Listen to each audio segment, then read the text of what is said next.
ভালো আছি, মন্দ আছি, খেয়েছি কি খাই নাই, এসব আলাপচারিতা করার সময় আমার কাছে time is money and money is time. কিরে পায়ে 2 টাকার স্যান্ডেল, পায়ে কুচকানো শার্ট, তোর এই ভার্সিটিতে ঢুকার ভিসা কে দিল রে? এভাবে কেন বলতেছিস? শুনি না, তুই থাপস কর। আমার বাসা ভাই পাশের বস্তিতে। শালা এমন একটা চিজ যে কিনা আমাদের ভার্সিটির পরিবেশটাই নষ্ট করে ফেলতেছিস। এটা হচ্ছে প্রাইভেট ইউনিভার্সিটি, এখানে স্মার্ট আর রিচ কিডরা পড়তে আসে। আর তোর মতো আবুল ইউনিভার্সিটিতে চান্স কেমনে পাইলি?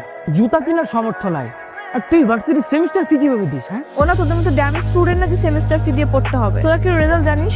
ও 100% ওয়েবার পেয়েছে। এই ইউনিভার্সিটিতে পড়তে ওর কোনো টাকাই লাগে না, ওর মেধা দিয়ে চান্স পেয়েছে। তুমি সামনে আগাও, আমি আসছি, কথা আছে। হ্যাঁ, কোনো সমস্যা নাই, আমার পেটে ক্ষুধা নাই, আমি খেয়ে আসছি, পেট ভরা আছে। আমি দুটো অর্ডার করেছি, একটা তোমার একটা আমার, খাও। এই শোনো, তুমি তো ম্যাথ অনেক ভালো পারো, আমি না অনেক বেশি দুর্বল। তুমি কি আমাকে একটু ম্যাথ শেখাতে পারবে? অফ ডে গুলোতে তুমি আমার বাসায় এসে ম্যাথ শেখাবে, বুঝছো? তো এটা কেমন? তো ছেলেদের জুতা তোমার পায়ে মানাবে না, এই তোমার জন্য মেয়েদের জুতো প্রয়োজন, এইখান থেকে নাও। এটা আমি আমার জন্য নিচ্ছি না, তোমার জন্য। আমার জন্য কেন? এটা আমি তোমাকে গিফট করব। তো কেমন, পছন্দ হয়েছে?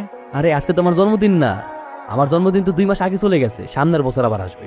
জন্মদিন না তো কি হয়েছে, আমি তোমাকে এমনি গিফট করব। কি ব্যাপার মা, বাটার দাও খাই। চাইল শেষ, ডাইল শেষ, রামদুম কি? শোনো, আমি নতুন একটা টিউশনি পাইছি, ওই টিউশনিতে আমি অনেক টাকা পাবো। আল্লাহর মধ্যে টিউশনে টাকা পাইলে আমাকে পুরো মাস চলে দেবো, টেনশনের কিছুই নেই। আলহামদুলিল্লাহ। কি করছো? ডিনার করতেছি। ও, কি খাচ্ছো? কি বলা যাবে না? না না, বলা যাবে না কেন, গুড়মুড়ি, আমি রাতে গুড়মুড়ি খাই। আচ্ছা শোনো, কালকে তো ভার্সিটি অফ, তো কালকে কিন্তু চলে এসো। হ্যাঁ হ্যাঁ ঠিক আছে, আমি সকাল সকাল চলে আসবো। আঙ্কেল আসসালামু আলাইকুম। আমার বাবা। এই ছেলেকে ও তো অতসীর বন্ধু, অতসীর বন্ধু মানে? এই বস্তুটার ছেলে অতসীর বন্ধু হয় কি করে? ভার্সিটির বন্ধু। ছেলেটা নাকি খুব ভালো ম্যাথ পারে, তাই অতসী বলছিল ওর কাছে ম্যাথ পড়বে। অতসী বললেই হয়ে যাবে? সে টিচারের অভাব। বলানি কোন একটা বস্তির ছেলেকে তোমরা ঘরের ভেতরে ঢুকিয়েছো, মানুষজন দেখলে আমার মান সম্মান থাকবে? আচ্ছা ঠিক আছে।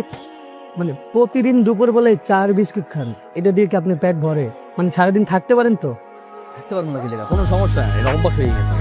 আপনার ঘর তো কাছে, আপনি তো চাইলে ঘরে যেও খেতে পারেন। কার ঘর? মানুষের ঘর বাড়ি এমন হওয়া লাগে যে ঘরে গেলে শান্তি পাও, আর ভার্সিটি এমন হওয়া লাগে যে ভার্সিটিতে গেলে পড়াশোনা করে আনন্দ পাওয়া যায়।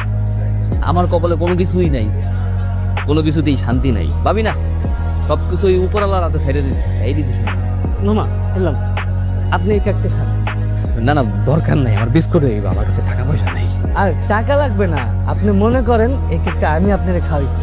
দেখাচ্ছো? বসো। হ্যাঁ। সরি।